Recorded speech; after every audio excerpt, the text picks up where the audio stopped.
Greetings and salutations, everyone. I hope everyone is doing well today, and welcome back to today's bonus. Before we jump into today's bonus, a couple links. As many of you know, I rely on Patreon, PayPal, channel membership, and the merch to help the channel to continue to grow and go. Links to Patreon, PayPal, and channel membership is in the description below. Merch displayed directly under the video. Also, Dogman Frightening Encounters, Volume 1 through 3, the audiobook versions. They were written and researched by Tom Lyons, narrated and produced by me, Jeff Nadolny. Those audiobooks are available on Audible, Amazon, and iTunes, links to which are also in the description as well. And finally, last but definitely not least, if you'd really like to help support the channel to continue to grow and go, simply subscribe. It doesn't cost you a cent. Click that like button, takes half a second. If you don't want to miss out on any of the informative uploads I put out daily, click that bell icon, and folks, please leave a comment. Why? Well, because all these things really do help the channel to continue to grow and go, and yes, folks, they definitely do matter. Now, everyone, I have taken far too much of your time. Let's jump in to today's bonus, shall we? Today's first experience on the paranormal side. 10 years ago, my parents' house is a very, very, very old house in Europe. That was a farm in its early years. The two houses that surround it were the barns, and our cave is under one of them. It's a nice and inviting house. Nothing creepy, a lot of light in the day. It always felt cozy. I love that house. But when I was about 12 to 14, strange things started happening. At night, I was hearing someone walking up and down the stairs, and when I'm saying, I am sure it was the sound of someone walking because I knew all of the sounds of my house. I've never been a believer in ghosts, so for me, it was my dad having insomnia or going to the toilet, but he was making a lot of noise and was going up and down all night. I was clearly annoyed by these noises, so one night I was going to confront him while he passed my door. I opened the door and there was no one. Chills. But, okay, I must be dreaming. Then we started having other problems around the house. The walls are hollow and weasels got in and died multiple times. Hogs came to the garden and destroyed several things. The neighbor, who was a hunter, killed them, and we gave them to the butcher, who made good recipes with them. And then my mom's car had all her tires cut by a knife, and we don't know who did it. One day my grandmother told us to make a cross with salt under the rug. She did not believe in God or what, but she believed in witches and, in her words, knew some. This was her way of getting the bad spirits or bad people to repel. We did it for a good time, I guess. I don't know, thinking that it wouldn't work. It worked. I never heard the steps on the stairs again. No weasels died in the walls since then, and no cars have been attacked. I was thinking that it was my imagination, but the other night I talked to my parents for the first time because we were talking about my grandmother who died this year, and they said they also lived in weird things in this house, which ended at the moment we put the salt cross down. They never told us because they didn't want us to have nightmares. So that's my encounter. Or maybe the story of a creepy dude who lived in the walls of our house. Also, my dad doesn't believe in the paranormal or God, and we think it could have just been our imaginations. My mother and brother believe in the paranormal. My great-grandmother lived in the French Reunion and was into voodoo and voodoo puppets. My mother always believed that her grandmother had some kind of powers. And for the joke that I'm always making fun, she thinks I've inherited it. Today's second experience on the paranormal side. This may be a Dogman encounter in the United Kingdom. I live in the United Kingdom, and my friend's uncle owns quite a bit of land. We go hunting quite often. We hunt pheasant, rabbit, squirrel, and duck, so there's no need for any high-powered guns. And we usually take air rifles. Obviously, rabbits are nocturnal, so most of the time we set up camp and go off with flashlights up at the top of the land where there is less woodland and more of a chance of finding a rabbit. But on this night, I suggested we go down to the woodland area, as I've seen a few rabbit den down near the creek. My friend was very against going down there and made it clear he wanted to stay up in the fields. I told him, fine, I'll just go off on my own and see what I catch. I get down to the top of the creek. The creek is a very large dip in the ground where a stream running at the bottom. And as I near the creek, I remember hearing splashing and kicking in the stream, which I thought must have been the rabbits. But when I looked through my scope, there was too much vegetation and I needed to get closer. I started down the very steep side of the creek, and as I'm coming down, I notice a white glint in the corner of my eye. And when I look, I notice it was bone. I thought it was quite cool and wanted to get a closer look. Upon said closer look, I can see quite clearly that it is a full-grown female deer. This is strange because, as I said before, I live in the United Kingdom, and we don't have a lot of predators down south where I was, so I thought of all kinds of things it could have been. My friend's uncle? No, he doesn't have a deer hunting license. A very, very large fox? No, I doubt a fox could kill a deer of this size. In the end, I came to the conclusion that it had fallen down the creek and broke its leg and had left there to die.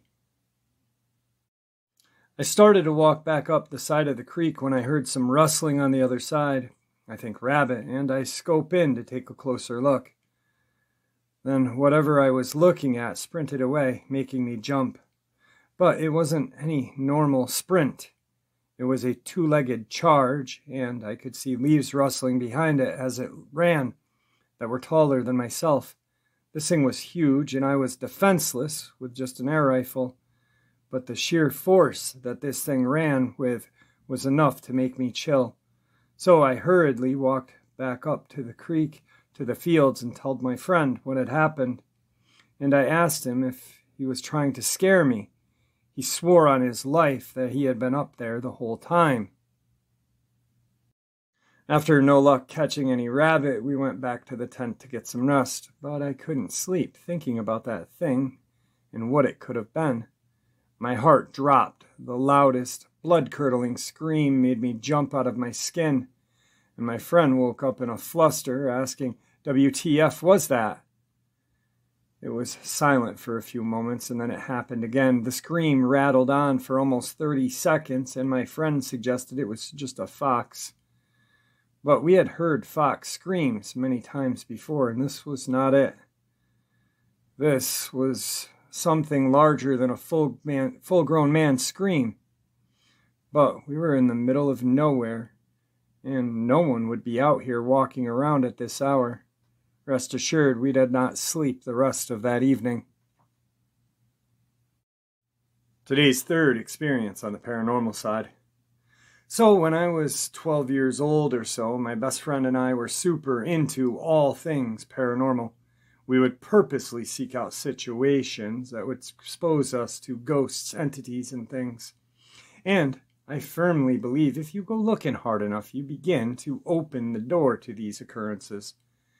We often had our parents take us to Savannah, Georgia, known for being a particularly haunted city due to its history, to stay in the same hotel a woman had killed herself in hopes of seeing her, ghost tours, you name it. Now, unfortunately for us, most of the time we never experienced anything. However, the scariest experience I had with her has always came back to my mind over all of these years. I always try to rationalize it, but to this day I haven't been able to come up with a good explanation. I'm hoping maybe someone will. We are from a small town in Georgia. Milledgeville, notorious for its old, now mostly abandoned insane asylum, Central State Hospital. It has a cemetery with many paranormal sightings and an extensive history. It's called Memory Hill. The night before Halloween, and we decided to be reckless and go to the cemetery and do all of the things you are not supposed to do. There was a wrought iron fence surrounding the plot of graves there, and the fence looks like it has little devilish faces in it, believed to have warded off evil spirits. On All Hallows' Eve, it is said you can hear the wailing and screaming coming from this area in the cemetery. The tale goes that you are not to touch the fence on Halloween, as not to release the evil. So, of course, we decided to touch it. There's a witch's grave there from a woman named Dixie Haygood, who lived from 1861 to 1915. Legend goes that you are not to cast a shadow on her grave, or you will bear the full weight of her curse. She was believed to have cast before she died, so naturally, we did that as well. There's a mausoleum there from William Fish, who had his wife and daughter taken by the typhoid epidemic in 1872. After he constructed the mausoleum, he himself entered inside, closed the door, and shot himself to be with them. Legend has it that if you knock on that door, you may hear a knock in reply. We knocked, no reply. When we were leaving, we noticed a friendly black cat in the cemetery. She was very sweet, came up to us purring and rubbing on our legs, and followed us for a while. My friend's mom, our ride, is an avid animal lover, and we all agreed to take her in and bring her to the local non-kill shelter the next day, as she really seemed like someone's house cat. We had never seen her there before, and we went fairly frequently. In hindsight, this was not a good idea, as this cat likely has always lived there and was perfectly happy. But we took the black cat with us from the cemetery that day, and we named her Siren. Now, fast forward to nighttime. My friend had a clubhouse located fairly far in her backyard, out next to the woods. She has a fenced-in backyard with a pool, and you have to exit the fence to walk out to the clubhouse. We decided to sleep out there to add to the scary vibes. We decided to keep Siren in the clubhouse that night with us. At the time, the door on the clubhouse was broken and wouldn't close all the way or lock. We stayed up all for a while talking, maybe until 1 or 2 in the morning. But I have no idea, since we didn't have cell phones at the time. Siren begins going absolutely bonkers, hissing and growling constantly, and wouldn't let you near her. Now, I'm sure it's because we uprooted this poor thing and put her in a small, unfamiliar room with unfamiliar people. My friend and I are chatting, and I hear a loud knock on the floor from underneath the clubhouse. The clubhouse is lifted on a few cement blocks, so there is definitely room for someone to crawl under. I ignore it, thinking it could be anything. Then I hear maybe 1 or 2 more times, also ignoring them. Then there's a loud knock that comes from directly underneath where my friend is sitting on the floor. She jumps, and I told her that I've heard a few knocks before, but didn't want to say anything. She said she had heard them as well, and also was trying to pretend she had not. But this one you couldn't ignore. The knocking starts happening more frequently, seeming from multiple locations underneath us at the time. Then we hear a knock on one wall of the clubhouse as well. The knocking picks up and is very loud, eventually spreading to all 4 walls of the clubhouse and underneath us, surrounding us. At the same time, I'm in tears at this point because I'm scared and I want to run out and make a break for her house. My friend adamantly did not want to do that because she was too afraid to leave. The knocking/banging continues for quite some time on all 4 walls and underneath us simultaneously. We're trying to convince ourselves that it's maybe her dad playing a trick on us, but we couldn't explain how it could be coming from all 4 sides and below at once. She eventually convinces me that it's probably her cats, so I eventually am able to fall asleep. The knocking continued the entire time. The next morning, the knocking had stopped. My friend later tells me that she didn't think it could be her cats, but she was trying to calm me down at the time. To this day, we have no idea what could have caused the knocking. It was very loud and intense at times, shaking the clubhouse. I'm hoping someone may have a logical explanation. Or was it a truly demonic or unfriendly entity warning us not to be dumb kids on Halloween? As for Siren, we took her back to the cemetery the very next day and released the poor thing back to her home. All right, guys, before we jump into the next experience on the paranormal side, I'd like to address something really quick. I've seen all of the comments about the ghost hunt I did in my building. I'd like to first and foremost address that I am not a stupid person, first of all. I appreciate everyone's care and compassion and just basically caring for myself and my daughter's well-being. So I kind of want to address that I am not stupid. I am not a person who just jumps into something and takes it lightly. I have a very strong connection to my Native American side. I have participated in multiple sweats, communicated with elders, and I pray to the Great Spirit daily.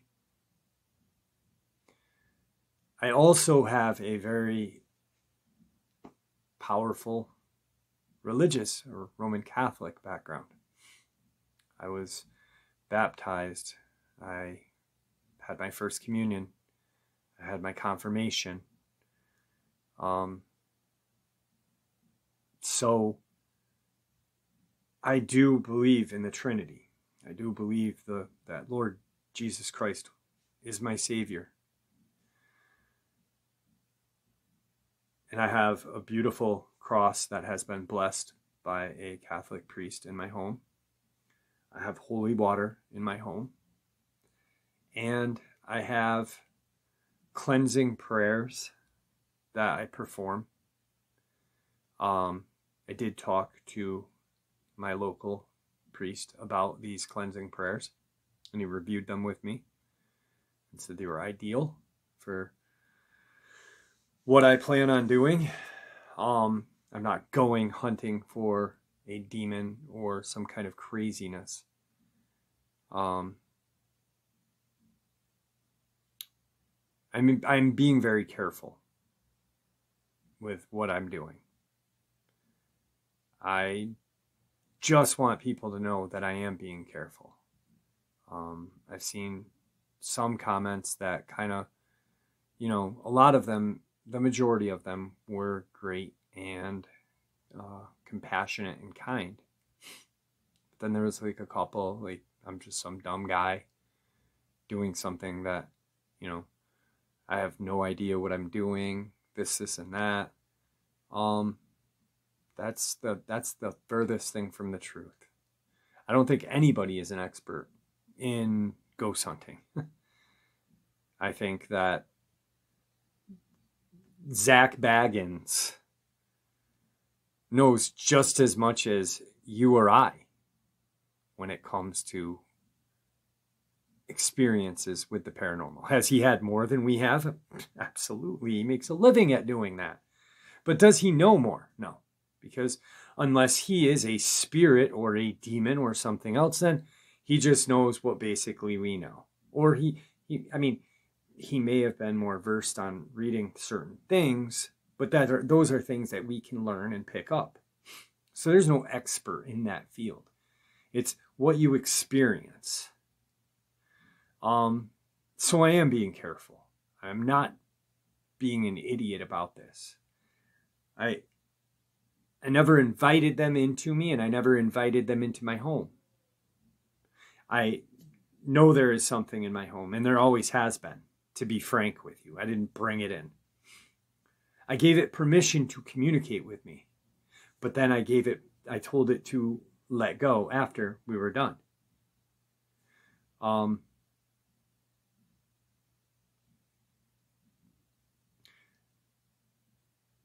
The other night is something I'm going to pursue. Just like with my Dogman and / cryptid, Bigfoot, what have you, uploads,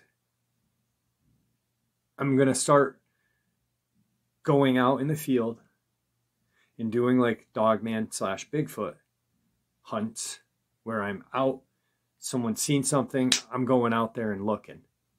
Okay? If there's a paranormal place that I'd like to go to, I'm going to approach that as the same. The channel is going in a way that I want it to go, where, yes, there will always be narrations and there will always be interviews. Don't get me wrong, please.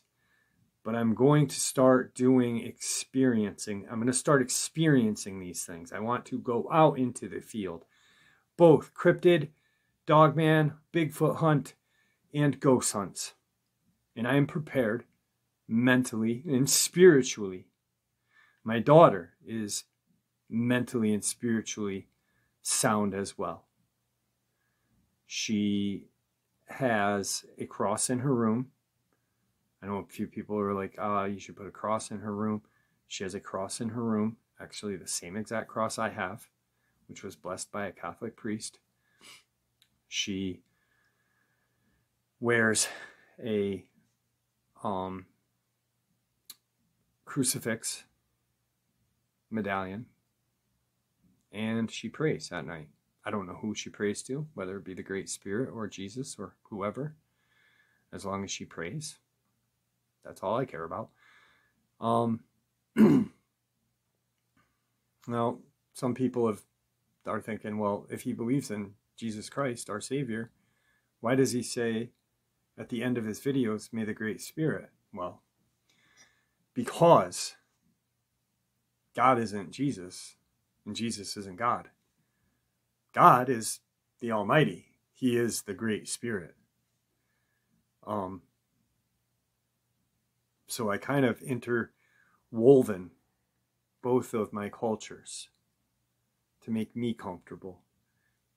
You don't have to like it, and I'm not asking you to, but that's why I say, may the Great Spirit watch over all. May the Great Spirit watch over all of us. Take it at the end, like I'm saying, may Jesus, or watch over all of us all. Watch over all of us. Excuse me. I don't know why I got tongue-tied at the end. Or whatever, whoever you may pray to. At the end, please. Because that's all I want. I want to learn more. I want to experience more. But I also want everyone to be safe and just feel comfortable. So that's what's going on. I just wanted to share that. I didn't mean any negativity. I appreciate everybody and their concerns for me. I just kind of wanted to say, hey, I'm well aware of what I'm doing. I'm not having, I didn't break out the Ouija board and start doing a Ouija board thing that night. I probably won't ever play with my Ouija board. I have one, and it stays in its one spot, and but I'm not summoning things in, so please don't think that. There's already something in my home. I just wanted to kind of communicate with it. I kind of wanted to, my daughter wasn't home, and I wanted to kind of show everybody what I have going on in my home. And I'm pretty sure a great deal of you have things going on in your home that you can't explain. So, just tell them to leave you be and go about your day. That's what I do. Anyway, let's get on to more of the paranormal side. All right. By the way, thank you so much, guys. You guys mean the world to me. This channel means the world to me. And I feel blessed to have all of you in my life. So, thank you. Today's fourth experience on the paranormal side. I was born in the country of Zimbabwe in Africa. I left to live in the United Kingdom when I was 28 years old. I'm now 49 and I still live in the United Kingdom, where I feel much safer, as Africa is not a very kind place to live.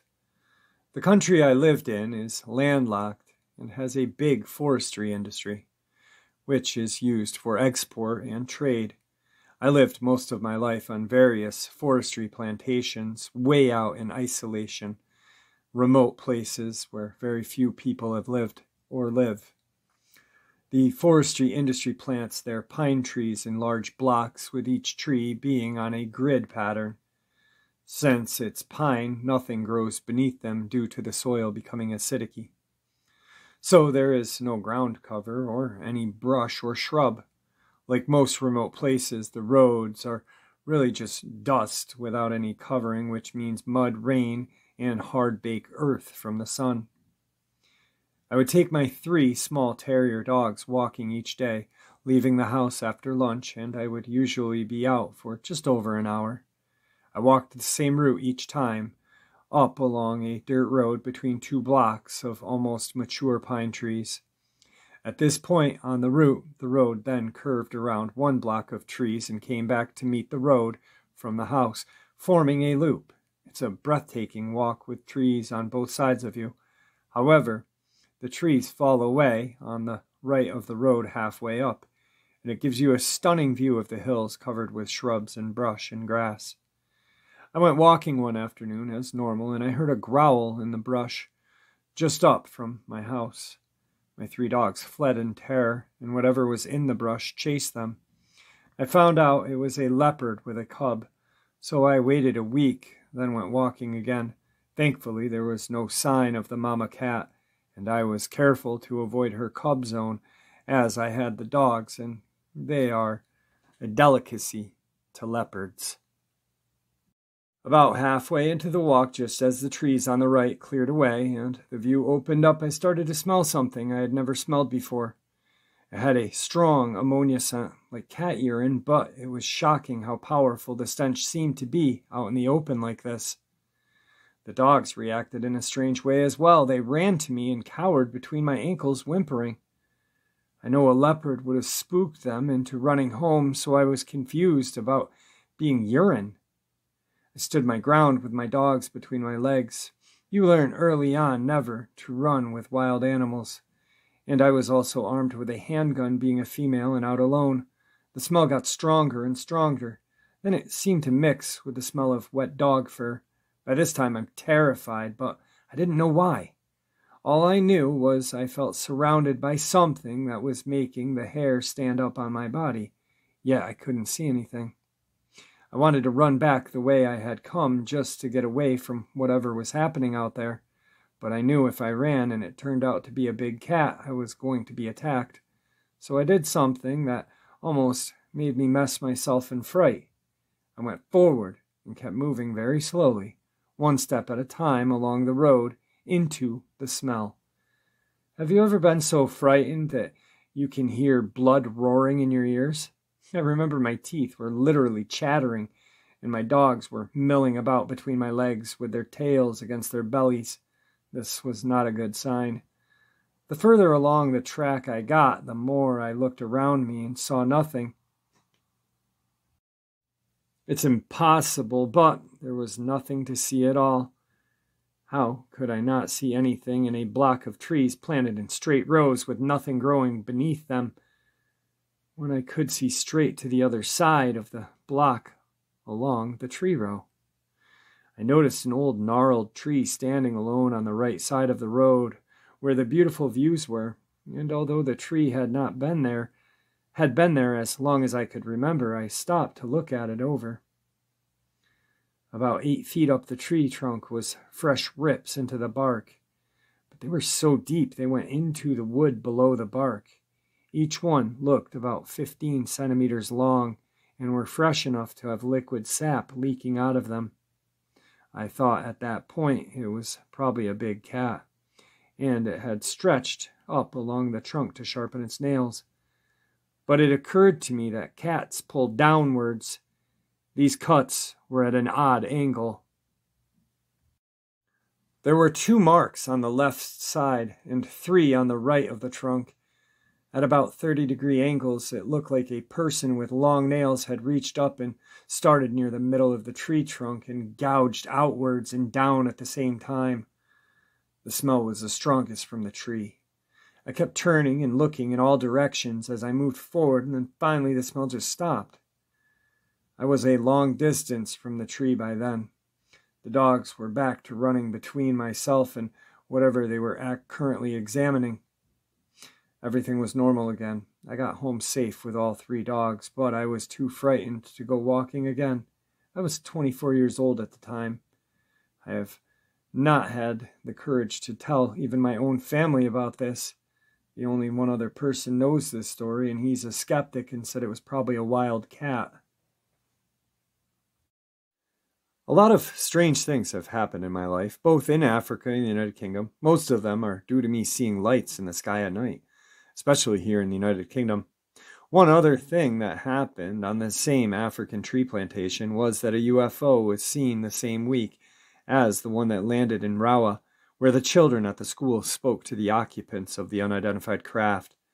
I'm still very confused over that one, as we lost track of time when we were traveling to the fire lookout tower to see if we could see it.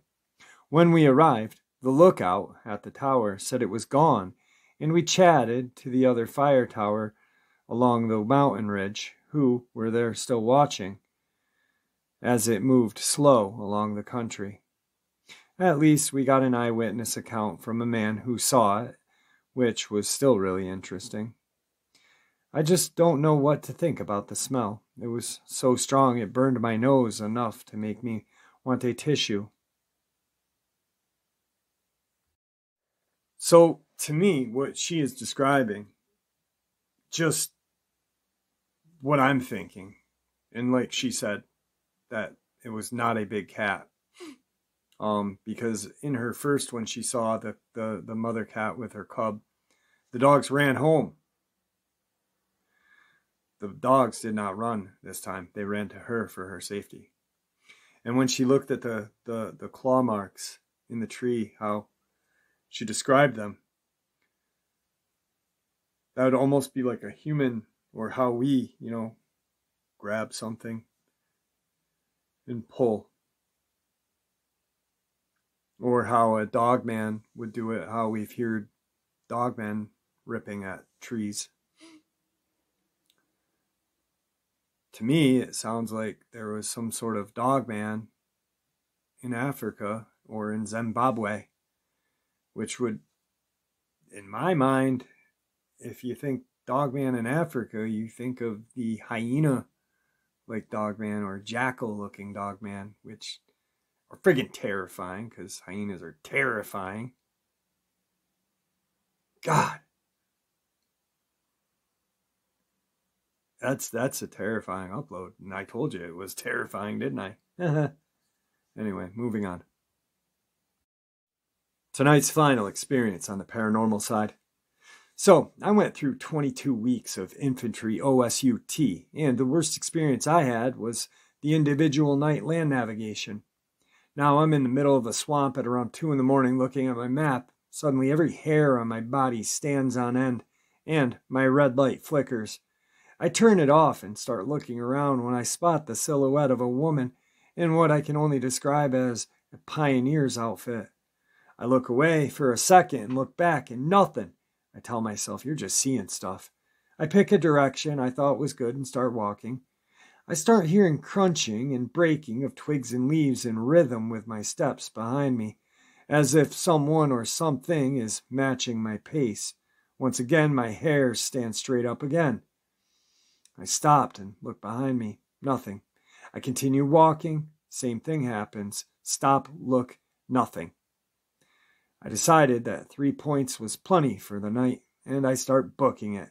As I'm running, I clearly hear and see something jumping from tree to tree, keeping pace with me as I cut through the woods, sprinting at full speed.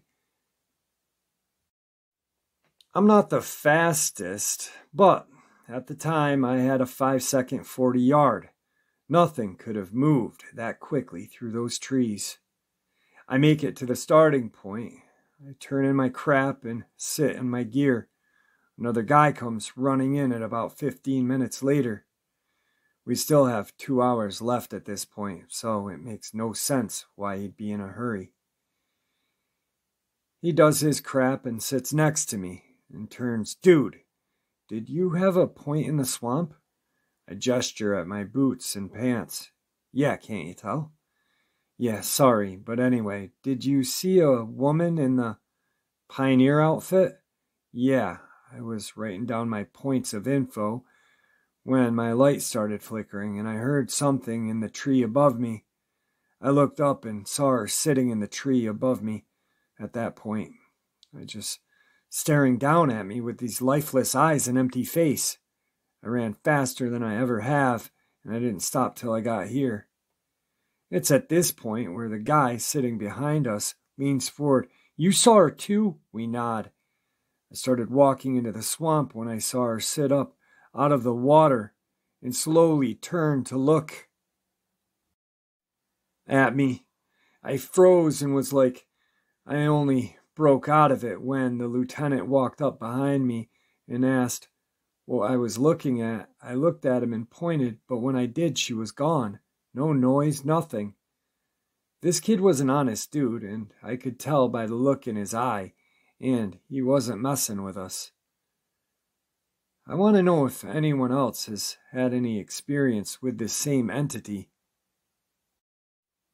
So if anyone's done the land navigation at Fort Benning or has seen anything at Fort Benning, please let me know. All right, folks, I hope you all enjoyed this bonus as much as I enjoyed sharing it with you. I'd like to thank you all for supporting the channel. Your support is what continues to make the channel grow and go, and what makes it a place where people can share their ideas, theories, and experiences judgment-free. Thank you. Thank you for creating that community in the comment section. It is truly amazing. Everyone, please stay safe, happy, healthy, and ever vigilant, keeping an eye on our children, pets, family, and friends. These creatures are real, they are out there, and they are dangerous. Share this information with those you care about and love, and it may just help save their lives someday. Until next time, never stop asking questions, never stop searching for the answers, and God bless.